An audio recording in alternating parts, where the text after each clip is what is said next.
Good morning. First case this morning is number 14-1465, InRe JevicHolding, Committee of Unsecured Creditors versus CIT Group. Mr. Reisner. Thank you, Your Honor. The appellants have requested 7 minutes for themselves, and of those, 7 minutes for myself, 5 minutes for the United States government, and 3 minutes for rebuttal. Very well, thank you. Jack Reisner, firm Houghton Golden, on behalf of the certified class of ex-employees of Jevic Holdings. Your Honors, this case is not simply about the elimination of a creditor's claim in bankruptcy. It's about the undermining of the checks and balances of the bankruptcy code and of the rule of law itself. The class of ex-employees of Jevic had a $9 million wage priority claim that was deemed valid, but a coterie of powerful parties in the bankruptcy, including the debtor, did not want them to have that claim. All right, Nathan Son's lawyer basically admitted that. They didn't want to pay a party to help fund litigation.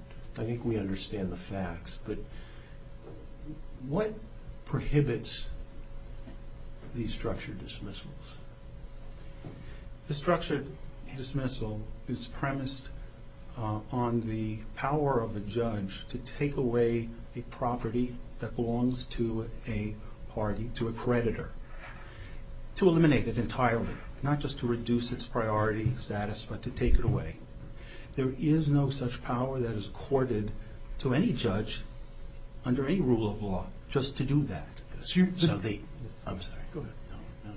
So the bankruptcy judge said here, these are dire circumstances, that without this infusion of cash, there would be no settlement and nobody would get anything. The administrative creditors there'd be a shortfall, and there'd be nothing for the unsecured creditors. So what does he do in that circumstance, and and eventually tie in the remedy, but we got a long ways to go before we get to that point. Sure. Your Honor, the bankruptcy judge does have the ability to balance equities and to look for expediencies and look for rational outcomes. No one doubts that.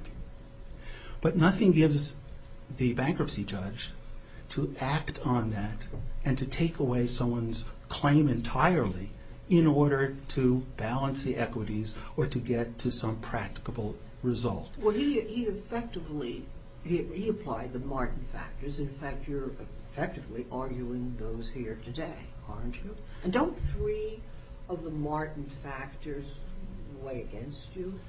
Your Honor, with due respect, the Martin factors are premised on the fact that, first of all, the court has the power to exercise what is being asked, to give the right to assign who gets money and to take away money from another party. The Martin factors, Your Honor, are just part of the test of 9019 in the settlement. Understood. But that is